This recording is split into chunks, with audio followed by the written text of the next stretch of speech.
ನಮಸ್ಕಾರ ಸ್ನೇಹಿತರೆ, ನಾವು ಈ ಒಂದು ವಿಡಿಯೋದಲ್ಲಿ CTET 2026 ಏನು ನೋಟಿಫಿಕೇಷನ್ ಆಗಿದೆ. ಇದೀಗ ಅಪ್ಲಿಕೇಶನ್ ಕೂಡ ಸ್ಟಾರ್ಟ್ ಆಗಿರತಕ್ಕಂಥದ್ದು. ಜೂನ್ 10ರವರೆಗೆ ಅಪ್ಲಿಕೇಶನ್ ಹಾಕೋದಕ್ಕೆ ಅವಕಾಶವನ್ನು ಕೊಟ್ಟಿದ್ದಾರೆ. ಸೊ ನಾವು ಅಪ್ಲಿಕೇಶನ್ ಹಾಕಿ ಆನಂತರ ಓದಿದ್ರಾಯಿತು ಅನ್ನೋಂಥ ಅಸಡ್ಡತೆನೇ ಬೇಡ. ಯಾಕಂತಂದರೆ ಈಗ ಇರತಕ್ಕಂಥ CTET ತುಂಬ ಪ್ರಮುಖವಾಗಿದೆ. ಕರ್ನಾಟಕದಲ್ಲಿ ನಡೆಯುವಂಥ PST ಮತ್ತು GPT ಎಕ್ಸಾಮ್ಗೆ ತಾವು ಅಪ್ಲಿಕೇಶನನ್ನು ಹಾಕಬೇಕಾಗಿತ್ತಂದರೆ TET ಅಥವಾ CTET ಪಾಸ್ ಆಗಲೇಬೇಕು. ಅದು ಕೂಡ ತಮಗೆ ಗೊತ್ತಿರತಕ್ಕಂಥ ವಿಚಾರ.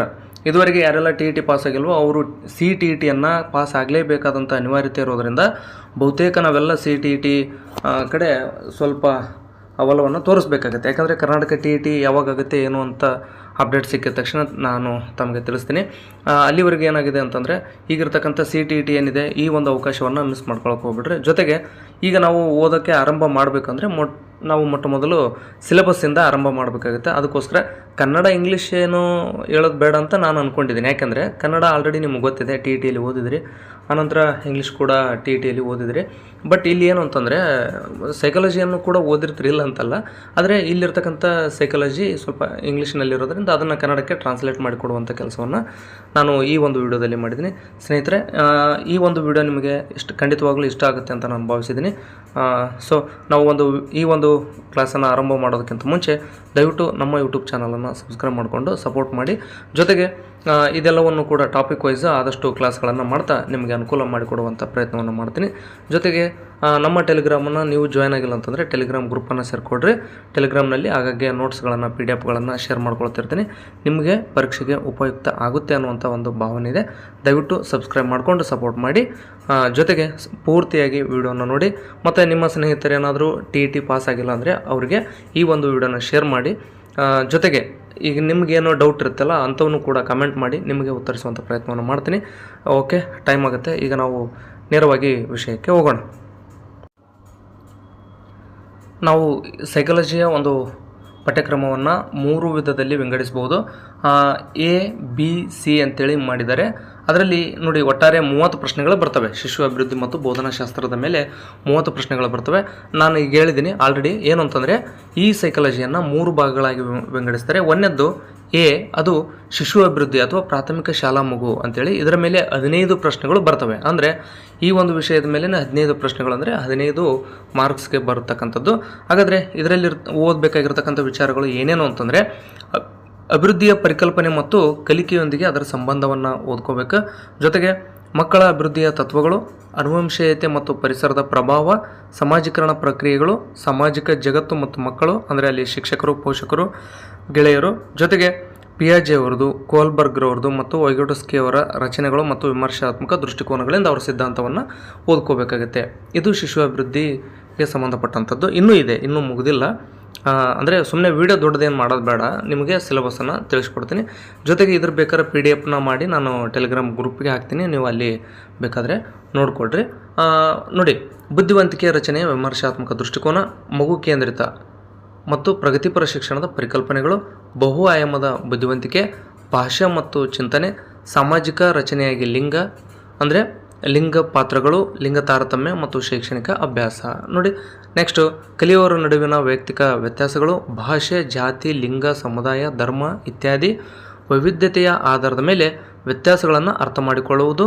ಕೊನೆ ಪಾಯಿಂಟು ಕಲಿಕೆಗಾಗಿ ಮೌಲ್ಯಮಾಪನ ಮತ್ತು ಕಲಿಕೆಯ ಮೌಲ್ಯಮಾಪನದ ನಡುವಿನ ವ್ಯತ್ಯಾಸ. ಈಗ ಆಲ್ರೆಡಿ ನೀವು ಇದೇನು ಹೊಸದೇನಲ್ಲ, ಯಾಕಂದರೆ ಶಿಶು ಕೇಂದ್ರಿತ ಶಿಕ್ಷಣದ ಪರಿಕಲ್ಪನೆ ಆಗಿರ್ಬೋದು, ಲಿಂಗ ತಾರತಮ್ಯ ಆಗಿರ್ಬೋದು, ಆನಂತರ ವೈಯಕ್ತಿಕ ಭಿನ್ನತೆ ಆಗಿರ್ಬೋದು, ಇವೆಲ್ಲವೂ ಕೂಡ ಆಲ್ರೆಡಿ ನೀವು TETಯಲ್ಲಿ ಓದಿದ್ರಿ. ಇಲ್ಲಿಯೂ ಕೂಡ ಅದೇ ಬರ್ತಕ್ಕಂಥದ್ದು. ನೋಡಿ, ಶಾಲಾ ಆಧಾರಿತ ಮೌಲ್ಯಮಾಪನ ಅಂದರೆ ನಿರಂತರ ಮತ್ತು ಸಮಗ್ರ ಮೌಲ್ಯಮಾಪನ, ದೃಷ್ಟಿಕೋನ ಮತ್ತು ಅಭ್ಯಾಸ, ಇದನ್ನು ಸಂಪೂರ್ಣವಾಗಿ ನೀವು ಓದ್ಕೋಬೇಕಾಗುತ್ತೆ. ಜೊತೆಗೆ ಕಲಿಯುವವರ ಸಿದ್ಧತೆಯ ಮಟ್ಟವನ್ನು ನಿರ್ಣಯಿಸಲು ಸೂಕ್ತವಾದ ಪ್ರಶ್ನೆಗಳನ್ನು ರೂಪಿಸುವುದು, ತರಗತಿಯಲ್ಲಿ ಕಲಿಕೆ ಮತ್ತು ವಿಮರ್ಶಾತ್ಮಕ ಚಿಂತನೆಯನ್ನು ಹೆಚ್ಚಿಸಲು ಮತ್ತು ಕಲಿಯುವವರ ಸಾಧನೆಯನ್ನು ನಿರ್ಣಯಿಸಲು ಅನ್ನುವಂಥ ಟಾಪಿಕನ್ನು ಕೂಡ ನೀವು ಓದ್ಕೋಬೇಕಾಗುತ್ತೆ. ಇದೇನಪ್ಪ ಅಂದರೆ ನೋಡಿ, ಒಟ್ಟಾರೆಯಾಗಿ 1 ಪೇಜು ಇಲ್ಲಿರ್ತಕ್ಕಂಥದ್ದು ಮತ್ತು ಇಷ್ಟು.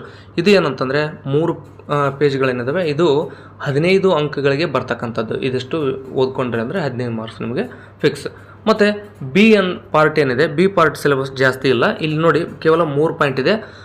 ಇಲ್ಲಿ ಕೇವಲ 5 ಪ್ರಶ್ನೆಗಳನ್ನು ಕೇಳ್ತಾರೆ. ಕೇವಲ ಏನಲ್ಲದು, ಯಾಕಂದರೆ ಕೇವಲ ಅಂದಿದ್ದಕ್ಕೆ ಕ್ಷಮೆ ಇರಲಿ. ಯಾಕಂದರೆ 1 ಅಂಕ ಕೂಡ ನಮ್ಮ ನಾವು ಪಾಸ್ ಆಗ್ತೀವೋ ಆಗಲ್ವೋ ಅನ್ನೋದನ್ನು ನಿರ್ಧಾರ ಮಾಡುತ್ತೆ. ಅದಕ್ಕೋಸ್ಕರ ಯಾವುದೂ ಕೂಡ ಕೇವಲ ಅಲ್ಲ. ಇಲ್ಲಿ ಬಿ ನೋಡಿ, ಅಂತರ್ಗತ ಶಿಕ್ಷಣದ ಪರಿಕಲ್ಪನೆ ಮತ್ತು ವಿಶೇಷ ಅಗತ್ಯತೆಯುಳ್ಳ ಮಕ್ಕಳನ್ನು ಅರ್ಥ ಮಾಡಿಕೊಳ್ಳುವುದು. ಈಗ ಆಲ್ರೆಡಿ ವಿಶೇಷ ಅಗತ್ಯತೆಗಳುಳ್ಳ ಮಕ್ಕಳ ಬಗ್ಗೆ ನೀವು TETಯಲ್ಲಿ ಓದ್ಕೊಂಡಿರ್ತೀರಿ, ಸ್ವಲ್ಪ ಇನ್ನೊಂದು ಚೂರು ಹೆಚ್ಚಿಗೆ ಓದ್ಕೋಬೇಕಾಗುತ್ತೆ. ಅವ್ರ ಬಗ್ಗೆ ಏನು ಓದಬೇಕಂದ್ರೆ, ವಂಚಿತ ಮತ್ತು ಹಿಂದುಳಿದ ವರ್ಗದವರು ಸೇರಿದಂತೆ ವೈವಿಧ್ಯಮಯ ಹಿನ್ನೆಲೆಯ ಕಲಿಯುವವರನ್ನು ಉದ್ದೇಶಿಸುವುದು. ನೋಡಿ, ಕಲಿಕೆ ಅಂದ ತಕ್ಷಣ ಬರೀ ಕಲಿಕೆಯನ್ನಷ್ಟು ನೋಡೋದಲ್ಲ, ಅಲ್ಲಿ ವಂಚಿತರಾಗಿರ್ತಾರೆ ಮತ್ತು ಹಿಂದುಳಿದ ವರ್ಗದ ಮಕ್ಕಳು ಇರ್ತಾರೆ, ಅವರ ವೈವಿಧ್ಯತೆಯೇ ಬೇರೆ ಇರ್ತವೆ. ವೈವಿಧ್ಯಮಯ ಹಿನ್ನೆಲೆಯನ್ನು ನೋಡಿಕೊಂಡು ಅದ್ರ ಬಗ್ಗೆ ಓದ್ಕೊಳ್ಳುವಂಥದ್ದು.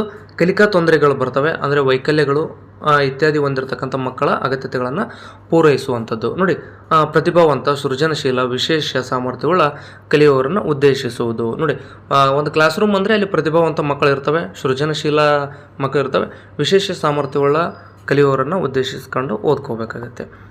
ಇಲ್ಲಿ ಕೊನೆಯದಾಗಿ ನೋಡಿ, ನಿಮ್ಗೆ ಹೇಳಿದೆ ಒಟ್ಟಾರೆ ಸೈಕಾಲಜಿಯಲ್ಲಿ 3 ಭಾಗ ಮಾಡಿದರೆ. 1ನೇ ಭಾಗಕ್ಕೆ 15 ಅಂಕಗಳು, 2ನೇ ಭಾಗಕ್ಕೆ 5 ಅಂಕಗಳು. ಇಲ್ಲಿ ಸಿ ಭಾಗ ಅಂದರೆ ಎ ಭಾಗಕ್ಕೆ 15 ಅಂಕ, ಬಿ ಭಾಗಕ್ಕೆ 5 ಅಂಕ, ಸಿ ಭಾಗಕ್ಕೆ 10 ಅಂಕಗಳು ಇರತಕ್ಕಂಥದ್ದು, ಅಂದರೆ 10 ಪ್ರಶ್ನೆಗಳು ಕೇಳ್ತಾರೆ. ಕಲಿಕೆ ಮತ್ತು ಬೋಧನಾಶಾಸ್ತ್ರ ಅಂತಕ್ಕಂಥದ್ದು ಸಿ ಭಾಗ ಆಗುತ್ತೆ. ಇಲ್ಲಿ 10 ಪ್ರಶ್ನೆಗಳು ಯಾವೆಲ್ಲ ವಿಚಾರದ ಮೇಲೆ ಕೇಳ್ತಾರೆ ಅಂತಂದರೆ, ನೋಡಿ, ಮಕ್ಕಳು ಹೇಗೆ ಯೋಚಿಸುತ್ತಾರೆ ಮತ್ತು ಕಲಿಯುತ್ತಾರೆ, ಶಾಲಾ ಸಾಧನೆಯಲ್ಲಿ ಮಕ್ಕಳು ಏಕೆ ಮತ್ತು ಹೇಗೆ ಫೇಲ್ ಆಗುತ್ತಾರೆ. ನೋಡಿ, ಮಕ್ಕಳು ಹೆಂಗೆ ವಿಚಾರ ಮಾಡ್ತಾರೆ ಮತ್ತು ಹೆಂಗೆ ಕಲಿತಾರೆ, ಶಾಲಾ ಸಾಧನೆಯಲ್ಲಿ ಮಕ್ಕಳು ಏಕೆ ಫೇಲ್ ಆಗ್ತಾರೆ ಮತ್ತು ಹೆಂಗೆ ಫೇಲ್ ಆಗ್ತಾರೆ ಅನ್ನೋದ್ರ ಬಗ್ಗೆ ನೀವು ಓದಬೇಕಾಗುತ್ತೆ. ಜೊತೆಗೆ ಬೋಧನೆ ಮತ್ತು ಕಲಿಕೆಯ ಮೂಲ ಪ್ರಕ್ರಿಯೆಗಳು, ಮಕ್ಕಳ ಕಲಿಕೆಯ ತಂತ್ರಗಳು, ಸಾಮಾಜಿಕ ಚಟುವಟಿಕೆಯಾಗಿ ಕಲಿಕೆಯ ಸಾಮಾಜಿಕ ಸಂದರ್ಭ, ಇದನ್ನು ಕೂಡ ನೀವು ನೋಡಬೇಕಾಗತ್ತೆ. ಮಗು ಒಂದು ಸಮಸ್ಯೆಯನ್ನು ಪರಿಹರಿಸುವವನು ಮತ್ತು ವೈಜ್ಞಾನಿಕ ಅನ್ವೇಷಕ. ನೋಡಿ, ಮನೋವಿಜ್ಞಾನಿ ಒಬ್ಬರು ಹೇಳ್ತಾರೆ, ಮಗು ಅಂತಂದರೆ ಅದು ಏನೂ ಗೊತ್ತಿಲ್ಲದೆ ಇರೋನು ಅಂತಲ್ಲ, ಅವನು ಒಂದು ಪುಟ್ಟ ವಿಜ್ಞಾನಿ ಅಂತ ಹೇಳ್ತಾರೆ. ಮಗು ಒಂದು ಪುಟ್ಟ ವಿಜ್ಞಾನಿ ಅಂತೆ. ಅದಕ್ಕೋಸ್ಕರನೇ ಇಲ್ಲಿ ಒಂದು ಸಪ್ರೇಟಾಗಿ ಒಂದು ಟಾಪಿಕನ್ನು ಕೊಟ್ಟಿದ್ದಾರೆ. ಮಗು ಒಂದು ಸಮಸ್ಯೆಯನ್ನು ಪರಿಹರಿಸುವವನು ಮತ್ತು ವೈಜ್ಞಾನಿಕ ಅನ್ವೇಷಕ ಅಂತೇಳಿ ಇಲ್ಲಿ ಒಂದು ಪಾಯಿಂಟನ್ನು ಕೊಟ್ಟಿದ್ದಾರೆ ಸಿಲೆಬಸ್ನಲ್ಲಿ. ಮಕ್ಕಳಲ್ಲಿ ಕಲಿಕೆಯ ಪರ್ಯಾಯ ಪರಿಕಲ್ಪನೆಗಳು, ಮಕ್ಕಳ ತಪ್ಪುಗಳನ್ನು ಕಲಿಕಾ ಪ್ರಕ್ರಿಯೆಯಲ್ಲಿನ ಪ್ರಮುಖ ಹಂತಗಳೆಂದು ಅರ್ಥ ಮಾಡಿಕೊಳ್ಳುವುದು. ಮಕ್ಕಳು ತಪ್ಪು ಮಾಡಿದರೆ ಅಂತಂದರೆ ಅದು ಕಲಿಕಾ ಪ್ರಕ್ರಿಯೆಯಲ್ಲಿ ಆದಂಥ ಒಂದು ಪ್ರಮುಖವಾದಂಥ ಹಂತ ಅಂತ ಅನ್ಕೋಬೇಕೇ ವಿನಃ ಅದನ್ನು ತಪ್ಪು ಅಂತ ಅನ್ಕೋಬಾರ್ದು. ಇದೇನಾಗಿದೆ ಅಂತಂದರೆ ಇದಿಷ್ಟು ಸಿಲೆಬಸ್ಸು. ಜೊತೆಗೆ ಕೊನೆಯದಾಗಿ ಅಂದರೆ ಸೈಕಾಲಜಿಯ ಇದು ಸಿಲೆಬಸ್ ಏನಿದೆ ಇಷ್ಟು ಆದರೆ ಮುಗಿದೋಯ್ತು. ನೋಡಿ, ಚಟುವಟಿಕೆಯಾಗಿ ಕಲಿಕೆಯ ಸಾಮಾಜಿಕ ಸಂದರ್ಭ. ಜೊತೆಗೆ ಮಗು ಒಂದು ಸಮಸ್ಯೆಯನ್ನು ಪರಿಹರಿಸುವವನು, ಇದು ಆಲ್ರೆಡಿ ಈ ಹಿಂದೆ ಆಗಿದೆ. ಮಕ್ಕಳಲ್ಲಿ ಕಲಿಕೆಯ ಪರ್ಯಾಯ ಪರಿಕಲ್ಪನೆಗಳು, ಮಕ್ಕಳ ತಪ್ಪುಗಳನ್ನು ಕಲಿಕಾ ಪ್ರಕ್ರಿಯೆಯಲ್ಲಿನ ಪ್ರಮುಖ ಹಂತಗಳೆಂದು ಅರ್ಥ ಮಾಡಿಕೊಳ್ಬೇಕಂತ ಆಲ್ರೆಡಿ ನೋಡಿದ್ವಿ, ಅದು ಸ್ವಲ್ಪ ರಿಪೀಟ್ ಆಗಿದೆ, ಇದಿಷ್ಟನ್ನು ಬಿಟ್ಬಿಡಿ. ಜೊತೆಗೆ ಇಲ್ಲಿ ಉಳಿದಿರ್ತಕ್ಕಂಥ ಪಾಯಿಂಟ್ಸ್ ಇಷ್ಟೇ: ಅರಿವು ಮತ್ತು ಭಾವನೆಗಳು, ಪ್ರೇರಣೆ ಮತ್ತು ಆಲಿಕೆ, ಕಲಿಕೆಗೆ ಕೊಡುಗೆ ನೀಡುವ ಅಂಶಗಳು ಅಂದರೆ ವೈಯಕ್ತಿಕ ಮತ್ತು ಪರಿಸರದ ಅಂಶಗಳು. ಇದಿಷ್ಟು ಓದ್ಕೊಂಡ್ರಿ ಅಂತಂತಂದರೆ ಇಲ್ಲಿ ನಿಮ್ಮ ಒಂದು ಸೈಕಾಲಜಿಯ ಸಿಲೆಬಸ್ ಕಂಪ್ಲೀಟ್ ಆಗುತ್ತೆ. ಮತ್ತು ನೆಕ್ಸ್ಟ್ ವಿಡಿಯೋದಲ್ಲಿ ಏನು ಮಾಡ್ತೀನಿ ಅಂತಂದರೆ, ಈ ಒಂದೊಂದು ಟಾಪಿಕ್ಗಳೇನಿದ್ದಾವೆ ನೀವಾಗಲಿ ಬಯಸಿದರೆ, ಅಂದರೆ ಇಲ್ಲಿರ್ತಕ್ಕಂಥ ಟಾಪಿಕ್ಗಳೇನಿದ್ದಾವೆ ಇವುಗಳನ್ನು ಒಂದೊಂದಾಗಿ ಎಕ್ಸ್ಪ್ಲೇನ್ ಮಾಡಿಕೊಂಡು ವಿಡಿಯೋ ಮಾಡ್ತೀನಿ. ಸಾಧ್ಯ ಆದಷ್ಟು PDF-ಗಳನ್ನು ಟೆಲಿಗ್ರಾಮ್ ಗ್ರೂಪ್ಗೆ ಅಪ್ಲೋಡ್ ಮಾಡುವಂಥ ಕೆಲಸವನ್ನು ಮಾಡ್ತೀನಿ. ನೀವು ಸಪೋರ್ಟ್ ಮಾಡಿ. ಜೊತೆಗೆ ಈ ಕ್ಲಾಸ್ಗಳು ಬೇಕಾಗಿದ್ದರೆ ದಯವಿಟ್ಟು ಕಾಮೆಂಟ್ ಮಾಡಿ ತಿಳಿಸಿ. ಅಂದರೆ ಎಷ್ಟು ಜನಕ್ಕೆ ಅದು ಅವಶ್ಯಕತೆ ಇದೆ ಅನ್ನುವಂಥದ್ದು ಕೂಡ ನನಗೆ ಗೊತ್ತಾಯಿತು ಅಂದರೆ ಅದಕ್ಕೆ ಎಫರ್ಟ್ ಆಗುವಂಥ ಕೆಲಸವನ್ನು ಮಾಡ್ತೀನಿ. ಯಾಕಂದರೆ ಸುಮ್ಮನೆ ಜಾಸ್ತಿ ಜನ ಇಲ್ಲಿ CTET ಕಡೆ ಒಲವು ತೋರಲಿಲ್ಲ ಅಂದರೆ ನಾನು ಮಾಡ್ತಕ್ಕಂಥ ವೀಡಿಯೋಗಳು ವ್ಯರ್ಥ ಆಗಬಾರ್ದು ಮತ್ತು ನನ್ನ ಸಮಯ ಕೂಡ ವ್ಯರ್ಥ ಆಗಬಾರ್ದು ಅನ್ನೋ ಉದ್ದೇಶಕ್ಕೋಸ್ಕರ ನೀವು ಕಮೆಂಟ್ ಮಾಡಿದರೆ ಒಂದಷ್ಟು ಜನಕ್ಕಾದರೆ ಹೆಲ್ಪ್ ಆಗುತ್ತಲ್ಲ ಅನ್ನೋಂಥ ಉದ್ದೇಶದಿಂದ ಒಂದಷ್ಟು ಸಮಯವನ್ನು ಬಿಡುವು ಮಾಡಿಕೊಂಡು ಕ್ಲಾಸಸ್ಗಳನ್ನಾಗಲಿ ಅಥವಾ PDF-ಗಳನ್ನಾಗಲಿ ನಾನು ಟೆಲಿಗ್ರಾಮ್ಗೆ ಶೇರ್ ಮಾಡ್ತಾ ಹೋಗ್ತೀನಿ.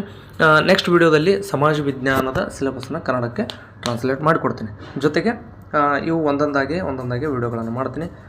ದಯವಿಟ್ಟು ಯೂಟ್ಯೂಬ್ ಚಾನಲನ್ನು ಸಬ್ಸ್ಕ್ರೈಬ್ ಮಾಡ್ಕೊಳ್ಳೋದನ್ನು ಮರಿಬೇಡಿ. ಹಾಗೆಯೇ ನಿಮ್ಮ ಅಭಿಪ್ರಾಯವನ್ನು ಕೂಡ ಕಮೆಂಟ್ ಮಾಡಿ ತಿಳಿಸಿ ಅಂತ ಹೇಳ್ತಾ ಈ ಒಂದು ವಿಡಿಯೋನಲ್ಲಿ ಮುಗಿಸ್ತಾ ಇದ್ದೀನಿ. ಧನ್ಯವಾದ.